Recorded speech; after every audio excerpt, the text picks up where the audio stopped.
Ya hemos hecho un poco indirectamente una cronología rápida, pero por recordar simplemente, el mayor cambio que hay en la historia de Mortadelo y Filemón fue empresarial, y lo hemos aludido antes indirectamente, que es el que ocurre en la media de los 80 cuando quiebra la editorial Bruguera. En los años 80 ya se descubre que no hay futuro por una editorial en solitario, una editorial que iba solo de hacer cómics, y Bruguera se va a tomar viento. Pero con una cosa que era muy habitual en aquella época, que es que había un tipo de empresarios que los llamaban los compratumbas, o como se quiere llamar, cuando alguien compraba algo que estaba en la ruina diciendo que lo iba a levantar, no tenía dinero y únicamente para ver cuánto podía sacar de ello. Aquí hubo un empresario extranjero que lo compró, Levan Túnez, y claro, pues no podía pagar a los artistas, entonces, fuera todos. Pero tenía los personajes. Entonces dijo, claro, porque cuando trabajabas en Bruguera, Pulgas y tal, se firmó un acuerdo donde se decía claramente que los personajes eran de la editorial. Por tanto, él no hizo este empresario no hizo ninguna trampa. Él dijo, perdona, yo he comprado Bruguera, ¿no? Es mío. Yo no puedo pagar a estos señores, pero los personajes son míos. Y todo lo que yo quiera hacer con ellos me corresponde. Y como no terminaba de quebrar Bruguera, dijeron un montón de autores, dijeron, ¿y ahora qué hacemos? Y el más importante de todos ellos, y nadie lo dudaba, era Ibáñez. Ibáñez se encontró con la grave desgracia de que no, sus personajes no le pertenecían. Y entonces es cuando dijo, pues no me queda más remedio que intentar crear otros. Y es cuando creó a una serie de personajes que eran los mismos pero diferentes. En esos años 84-85, en pleno gobierno socialista, crea a Chicha, Tato y Clodoveo en Profesión sin Empleo, de los cuales yo he leído, si no recuerdo mal, 2. No sé si hubo más, hubo 3. Un Ibáñez mucho más moderno y por eso me gustaba. Yo lo recuerdo, esto te estoy hablando de muy niño, pues con 5 años o así, que una señora que bajaba a la piscina se la bajaba en una revista que se llamaba la revista Guay. Y en esa revista salían Chicha, Tato y Clodoveo. Que Clodoveo, si no recuerdo mal, era una suerte de Mortadelo porque se disfrazaba. Era un alto, que también se disfrazaba, que por cierto, a Ibáñez demostró que quería mantener el perfil de uno que se fuera cambiando de cosas con el pelo estropajo, la única diferencia, porque era Mortadelo a fin de cuentas. Y luego estaba Tato, que era como rompetechos. Que era, la modernidad es que metió una chica en el grupo, porque intentaba ser bienvenido a los 80. Fue la única vez que lo metió. Eso sí, totalmente punky, ¿eh? No, era como la bola de cristal. Se puede decir que veinteañeros de la época y gente que salía de marcha y todo. El rollo era que tenían que buscar trabajo. Pues bueno, triunfó lo que triunfó, pero a mí, claro, como me gustaba un mucho, fracaso absoluto. Pero que a mí esto no me parece mal. Yo he leído 2 que recuerde. Una en la que les contrataban unos estafadores para algo, no me acuerdo qué era. Yo ahí no me acuerdo. Pero sí que he leído 2 y ninguna de las 2 me pareció mala. Eso sí, era totalmente el humor Ibáñez. Era él. Luego hace su propio 13 Ro del Percebe.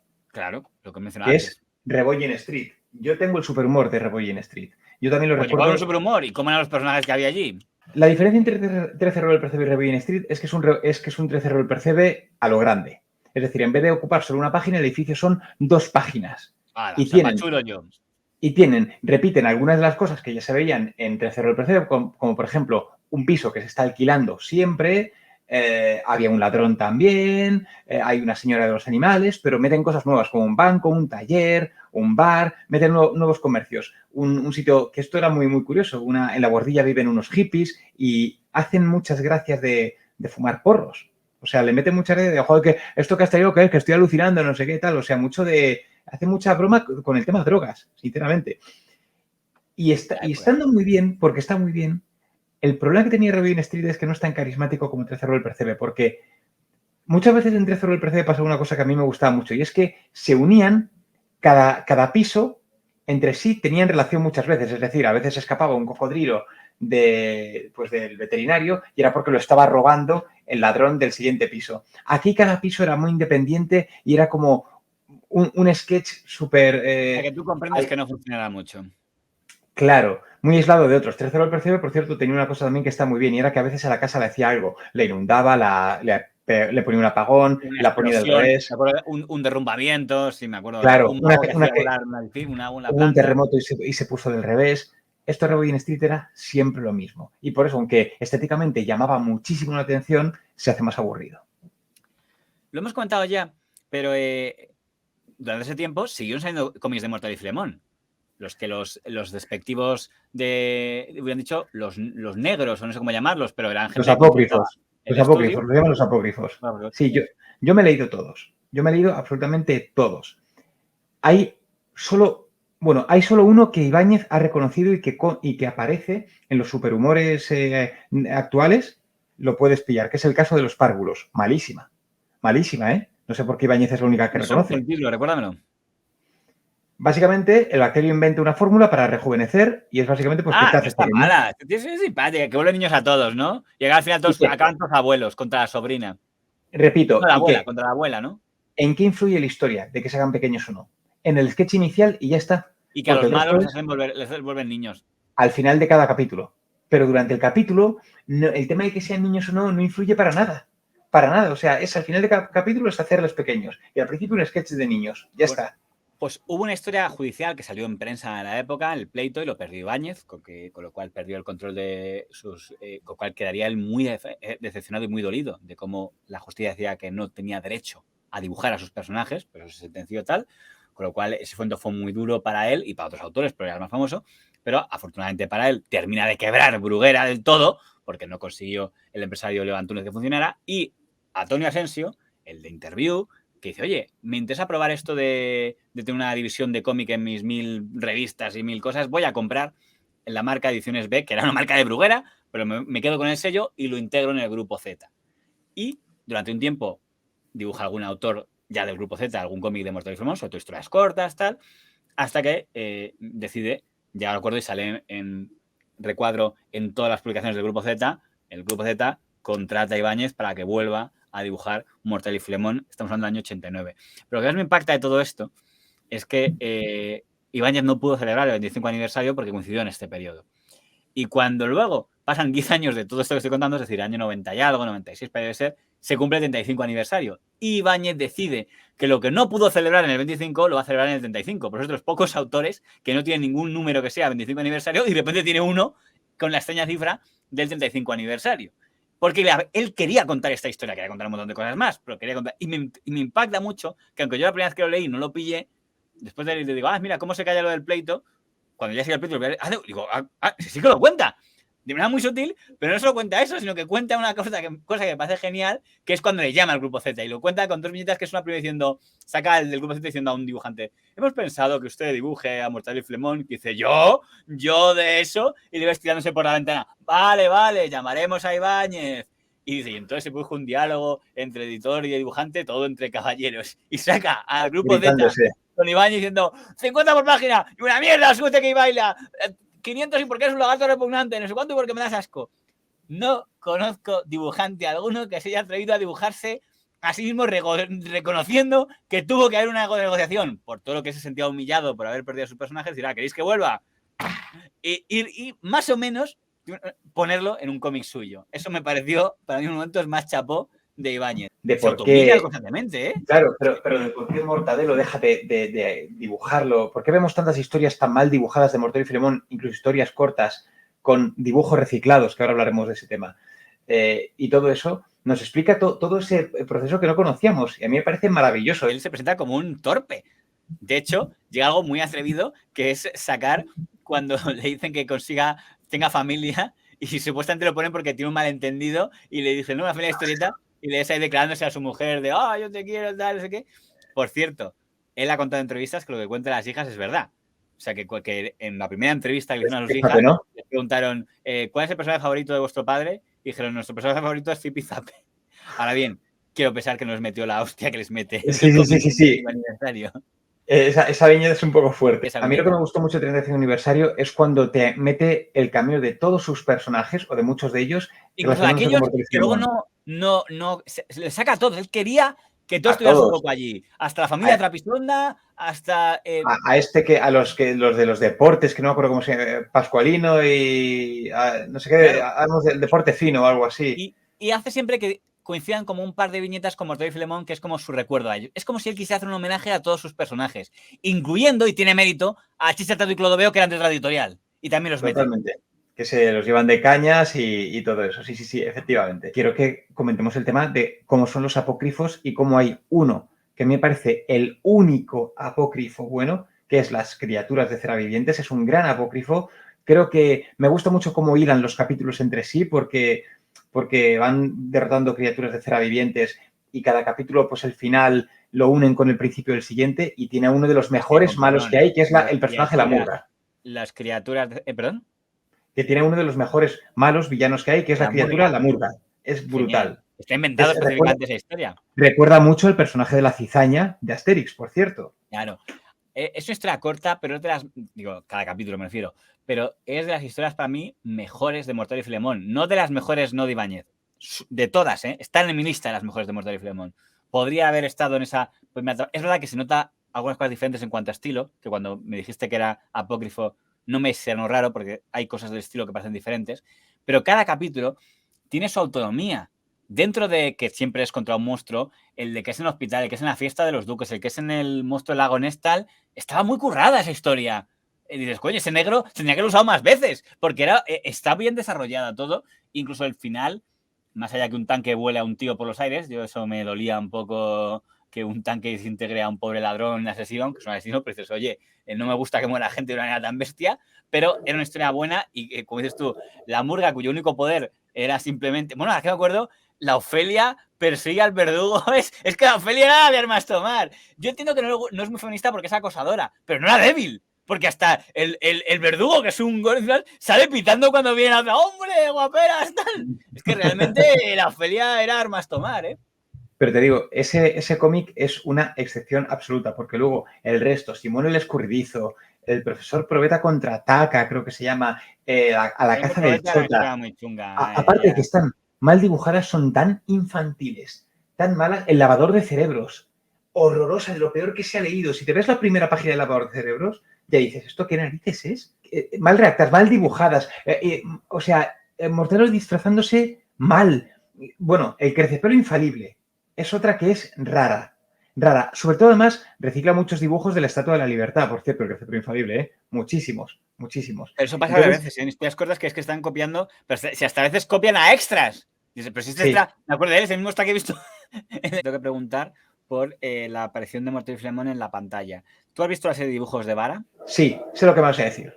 Sé lo que vas a decir y voy a decir una cosa que voy a estar muy en contra de todo lo que va a decir Twitter, las redes sociales o lo que sea. A mí la serie de dibujos de Vara no me gustaba. No me gustaba. Odiaba la voz de Mortadelo. Odiaba... ¿Te has quedado de piedra o te has quedado congelado, no? Vale, un momento. Yo lo digo. Y seré alguien raro porque creo que soy ¿Te los has dado juegos que cuenta que ha sido pronunciada la sentencia, que no sé si habrá salido porque estaba el ordenador inactivado, pero que sepan que ha pronunciado sentencia y ha provocado una crisis informática en cuanto lo ha dicho? O sea, a mí realmente, lo siento, odiaba la voz de Mortadelo, el dibujo no me gustaba, tampoco me gustaba la voz de Filemón, el hermano, el primo Chiflágoras me parecía horrible. Digo, ¿por qué no aparece el profesor Bacterio? No sé, el dibujo me parecía deprimente. ¡Sin empujar, que me conozco! Bueno, cálmese, que al fin y al cabo la misión merece la pena. Pues claro, primo, menos mal que los de la familia nos entendemos protegiéndonos contra la estulticia e ignorancia de seres como este que... Lo he oído todo y ahora no voy. ¡Entre de una vez! La serie de Estudios Varas fracasó, no consiguió sacar demasiado dinero y fue considerado una ruina económica, sobre todo porque en aquella época lo que se cobraba por las animaciones era una burrada. Aunque parezca increíble, animaciones mucho mejores que han llegado después en cuanto a calidad de dibujo se cobran a precios que para la proporción de la época eran más asequibles que lo que era entonces. O sea, lo que le costaba a la televisión española, que era básicamente el único cliente que podías tener o emitir minutos de esa serie, era inasumible. Quizá era porque es lo que costaba en ese momento hacerlo, pero pero es como la serie Mofli. La serie Mofli fue una ruina. La serie tendría que haber dado 20 capítulos más y la tuvieron que poner en el fin porque no podía cubrirse lo que cobraban eso en todas las animaciones en España.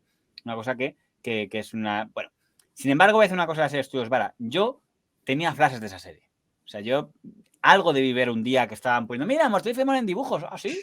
Y vi un poco tal, pero muy pequeño y no recordaba casi nada. Solo recordaba cuando llegó la Antena 3 que había habido algo antes, porque yo me acordaba de haber visto algo antes de eso muy pequeño, hasta que luego llega Internet y ya permite que todos podamos ver la serie Estudios Vara. Así es el mundo, señores. En el futuro hay unos ladrones que sin pagar nada suben cosas a Internet y todo lo que le costó en su momento a los de los Estudios Vara, pues ahora lo podemos ver todos gratis. Jóvense, esa es la vida. Bueno, tengo que decir que la personalidad de Mortadelo y Filemón, a mí me parece la de Mortadelo y Filemón. Por cierto, la voz de Filemón, aunque no caigo quién es uno de los super mega clásicos. Es el que hace Les Luthor en las antiguas de Superman de los 80, sí, aunque no me acuerdo el nombre. No así el resto de no recuerdo quién era, pero sí que era uno súper clásico, que supongo que sería el propio director del doblaje. Pero demasiado potente para ser Filemón. No sé, o sea... Grave. Vamos, Mortadelo, hay que ver qué hacemos. ¿Qué haga? ¡Mortadelo! ¡No haga esto! Eso es, señorita Texmaker, señorita Texmaker. Ese es el rollo. La cosa es cuando llega la serie de Antena 3, que es la que vimos todos, incluso yo hice la colección de cromos de la serie Antena 3. A mí... Me acuerdo perfectamente el anuncio, cuando dijeron, muy pronto, una serie de personajes que ustedes conocen. Y se veía la imagen de alguien leyendo el periódico, que sonaba el teléfono, pegaba un pie al teléfono y lo cogía. Y yo dije, son Mortadelo y Filemón. No se veía, pero sabían que los que éramos mortadelianos lo íbamos a identificar. Que no sé qué historia es. Ese es Mortadelo y Filemón. Van a hacer, y era como algo genial, digo, va a haber una serie de dibujos de Mortadelo y Filemón. Que lo dijeron en las noticias de Antena 3 también, que anunciaron que el primer capítulo iba a ser el sulfato atónico.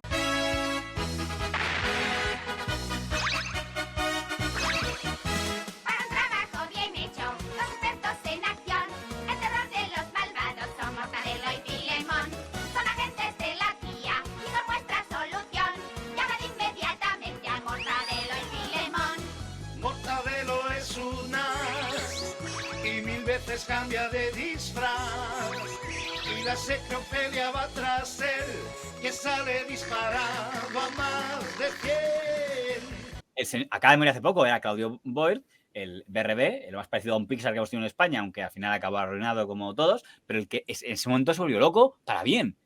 En solo un año o en 2 sacó como 20 series. La Gran Yolanda, La Pirata, no sé qué, y además hecha aquí una de supermodelos, tal, y una de ellas, de las pocas que tendría algo de seguimiento, Mortadelo y Filemón. Una ruina todo. Eso me lo contó un compañero nuestro que trabajó en EBRD, cómo fue aquello, ese gran salto que hubo de EBRD, pero su mayor apuesta fue Mortadelo y Filemón. Y voy a decir una cosa. Era complicado porque tenía que comprimir en media hora los cómics de Mortadelo y Filemón clásicos. Claro. A mí es una cosa que, vale, yo quería todo, pero al final, cuando la veía, decía, es que se han saltado esto, es que han quitado esto, es que han hecho esto demasiado rápido. ¡Oh, qué pesadita! Y encima huele mal. No seas tímido, anímese. Le noto tembloroso como si fuera un muchachito. No la soporto. Le he hecho el cambiazo del perro. ¡Bien hecho! ¿Con qué bien hecho, cabestro inmundo? Al menos podía haber pagado las consumiciones. No sé, era todo demasiado pero fíjate, caótico. Ahí las voces, por cierto, había voces de lujo, pues están ahí todos los grandes de Barcelona. Me acuerdo que imaginen Magos Gustems, el Super Jenner. No sé quién era el Bacterio, pero me hacía mucha gracia cómo hablaba con ese acento raro, pero me divertía. A mí eso no me moló nada. ¿Ibáñez aprobaría eso? ¿Por qué le hablan con ese acento? No creo. A mí la voz de Mortadelo me gustó mucho. Eso es una cosa que me sedujo mucho. La voz de Mortadelo. A diferencia de la que tenía en... mucho en BRB, era el que hacía en Elliot Mouse al de las gafas. Pero... Los intocables de Elliot Mouse. Estas series de verdad. La serie española no la vio nadie, porque sí, España no tiene mucho éxito con series, pero la serie era buena. Aunque te puede hacer raro ver a Mortadelo cambiarse como si fuera un mago brillando y tal, pero hay que reconocer que algunas cosas para los niños nos hacen más gracia verlas en vivo que en directo. Magín el mago. Cuando se saltan todo lo que se saltan en el capítulo en el que Magín les hipnotiza a los dos diciendo tú eres un boxeador y tú eres un... A ti te están atacando hormigas rojas y entonces como le atacan hormigas rojas, Filemón le lanza fuego que le da a Magín Mago y dice ¡ah! ¿Serás cerdo? Y entonces él entiende que le está hipnotizando y dice ¡ah! Pues soy un cerdo. Eso en el dibujo se lo saltan y directamente en vez de decir que eres hormigas rojas y tal, dice directamente tú eres un cerdo. Pues pierde un poco la gracia, pero claro, ver a Filemón cerdo, yo me acuerdo que eso lo ponían por la mañana, me dio ataque de risa viéndolo yo solo y me fui a la habitación estando diciendo Pablo, despierta porque tienes que ver esto. En esa época no te agrada, entonces porque era algo que tienes que compartirlo, hermano. Porque claro, ver de repente al Filemón que en cómic decía no sé por qué, me dio el doble de risa que cuando he visto en cómic. Los dos pelos, eres un cerdo. ¡Cerdo! ¡Soy un cerdo!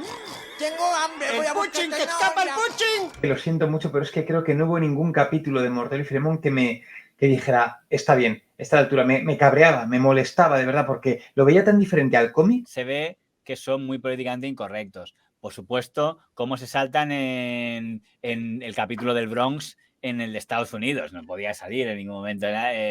No sé qué más. Pero sí que hay muchas de esas, de que cosas que pueden ser políticamente incorrectas. El del premio Nobel que cambia toda la historia para ser la venganza de Tengo Peace.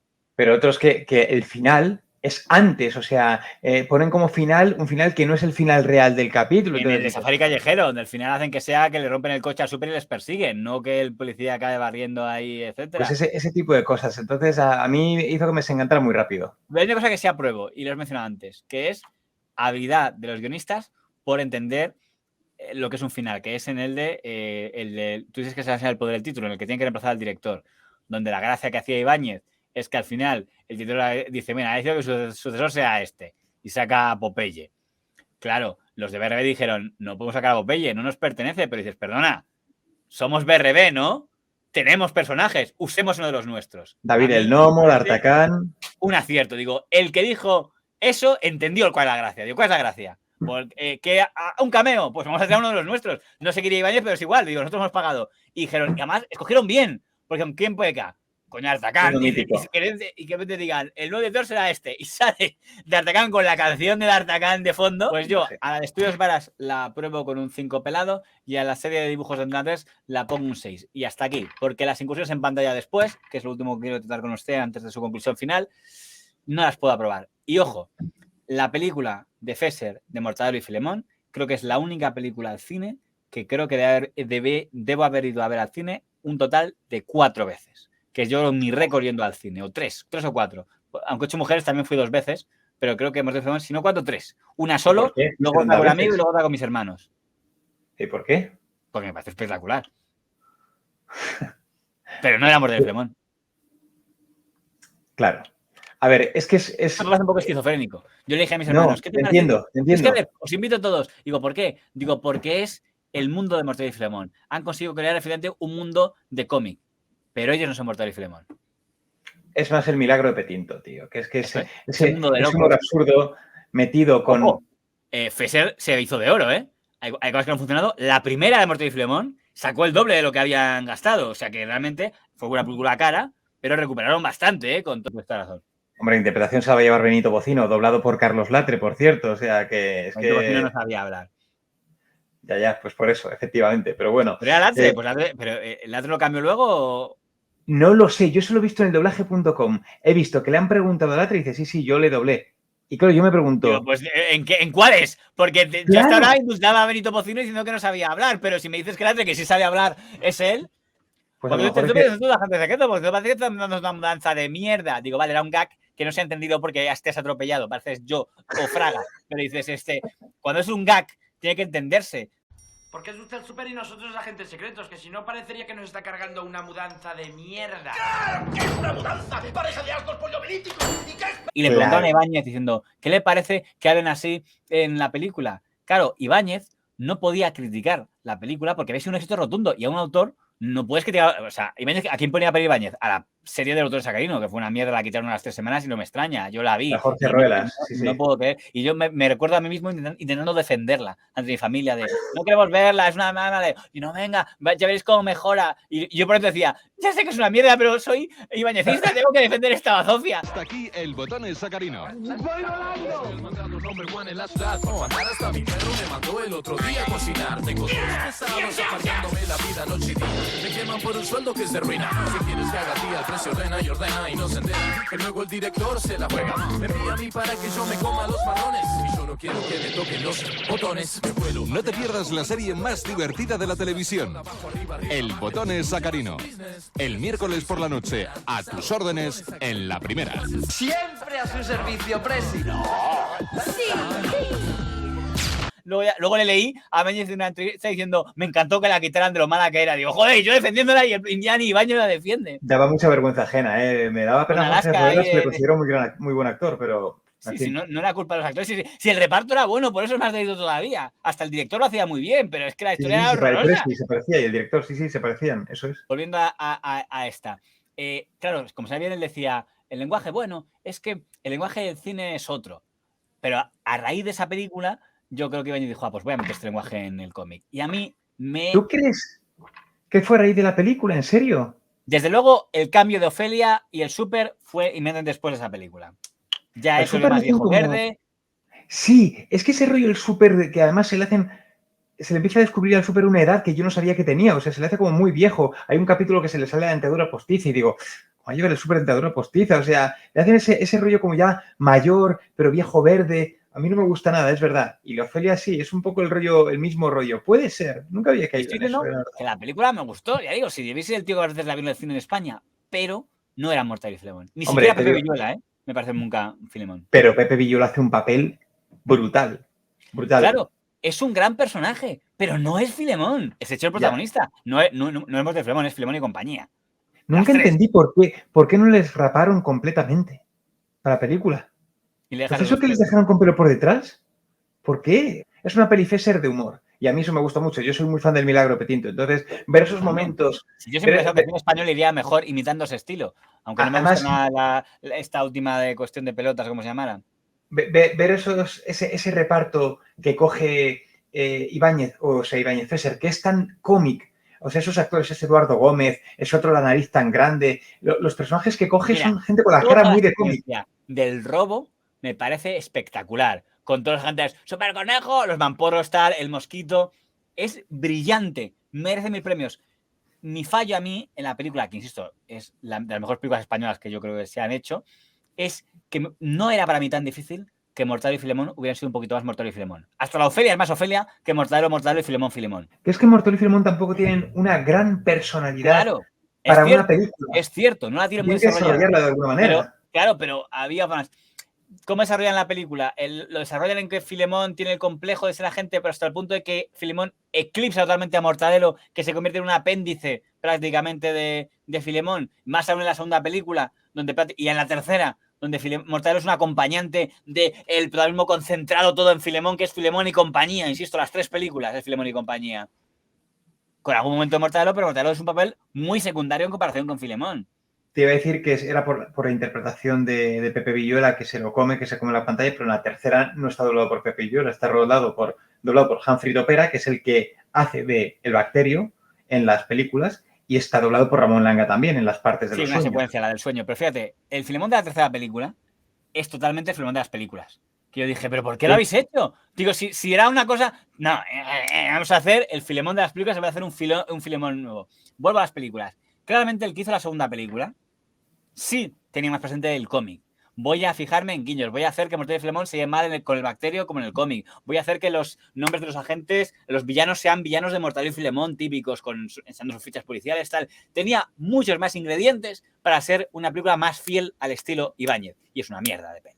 Dices, qué lástima. O sea, el que hace la buena peli pasa de que se parezcan, el que hace la segunda intenta que se parezcan y hace una mierda de peli. ¿Qué te parece Edu Soto como Mortadelo? Porque a mí físicamente me parece perfecto. Perfecto como Mortadelo. Podría ser parecido un poco más si no hubieran mentido toda esa historia de mi hermana enamorada de Filemón. Que dices, ¿qué estás haciendo? Es que yo creo que Edu Soto podría haber sido un gran Mortadelo si no hubiera sido por el guión tan malo. No, es que estoy enfadado con Filemón porque se tiró a mi hermana. Y dices, ¿pero qué me estás contando? Claro. Y la tercera ni me acuerdo. Sé que Jimmy Cachón me pareció un personaje simpático. Sé que luego hizo Ibáñez un cómic de esa. Ni lo vi porque ya me había enfadado con Ibáñez. Porque ya para ese momento la evolución de las historias de cómic había llegado a un nivel que dijo, Ibáñez, con perdón, Mortadelo y Filemón para mí ya han muerto. Ya acabó, me quedo en Bye Bye Hong Kong, esa última etapa, en el año 2000 terminó, y lo que viene después ya para mí no es Mortadelo. No puedes decir que no es Mortadelo, Fran, o sea... Me regalaron uno que hay elecciones en la que se ve en la portada Albert Rivera, Pablo Iglesias y tal, me dijo, me lo regalaron de cumpleaños, y yo, bueno, te hace gracia. Luego ves que en el cómic que apenas salen, porque son cameos que salen en los 4, pero además la historia es ya lo que define la historia, que crean un partido político Mortadelo filemoniano y la Ofelia crea un partido de gordas, Bacterio crea un partido de Bacterios, Super crea un partido político de Super y todos compiten entre ellos sin haber dado ni siquiera ningún motivo medianamente lógico a por qué lo hacen. Y al final creo que se ha elegido Falete de presidente, que es algo que ya habían hecho esa gracia con la de ETE. Ya no era. Esto es como el de Misión Triunfo también, que es el que hacen porque estaba Operación Triunfo de moda. Y no entiendes muy bien de qué va la cosa, ¿no? Vamos a hacer nuestro propio reality. Pero dices, ¿pero cómo funciona?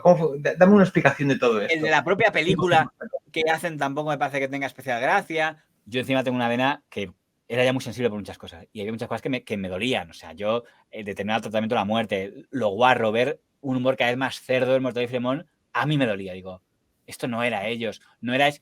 Cera y Ramis, Pazman, siempre tuvo un componente guarro. Mortadelo y Filemón no. ver Vale. componente sexual también, componente político, Vale, Fran, pero iglesias, tontos. O sea, vamos a ver. cogiendo una otra edición. Yo, cuando veíamos de Famón, no era para ponerme a la defensiva, era para evadirme.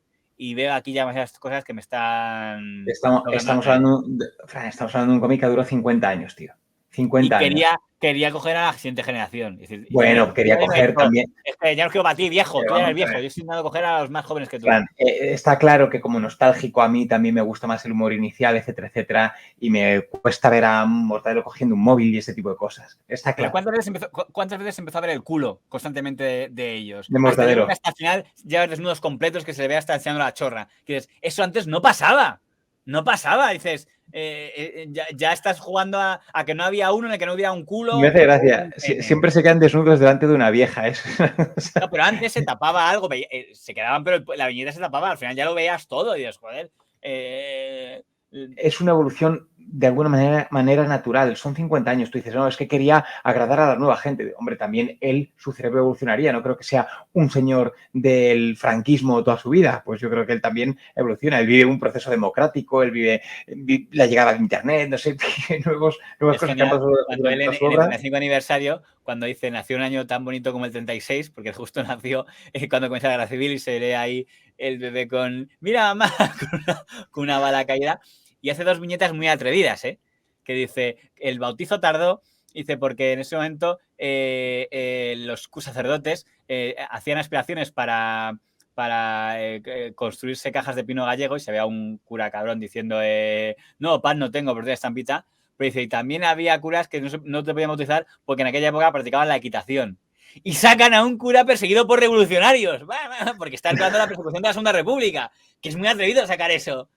Y luego saca ya, evidentemente, toda la parte del franquismo, donde además Ibáñez metió antes viñetas de políticos americanos que españoles. Y ya no de sale de Nixon, no sé qué, porque claro, no podía sacar en viñeta a Franco, pero sí podía sacar a Nixon o a Reagan, que era gobernador de California, y ya van apareciendo por ahí antes de que... Pero Franco no sale en El atasco de influencias, me parece, en El infierno... Claro, Franco como dictador lógicamente no sale. Yo creo que el primer político que sale es Suárez, cuando aún es presidente, no el Suárez que sale para ser humillado en Barcelona 92, Suárez presidente que es en el Mundial 78, donde sale como presidente Suárez en el palco. En las tribunas. Cierto, que es una cosa un poco bestia, porque Italia ver España y aparece Suárez y al lado está Alemania contra España, es verdad. Y cierto. Luego aparece Leopoldo Cabo Sotelo inaugurando el Mundial 82. Que es y luego ya Felipe será más habitual y luego Aznar, etcétera. Pero Franco, en uno, no me acuerdo por qué, aparece en el infierno y está por ahí. Influencias, dice, todo está atado, bien atado. Madre, diciendo, es Franco, que a veces dice, está todo atado y bien atado.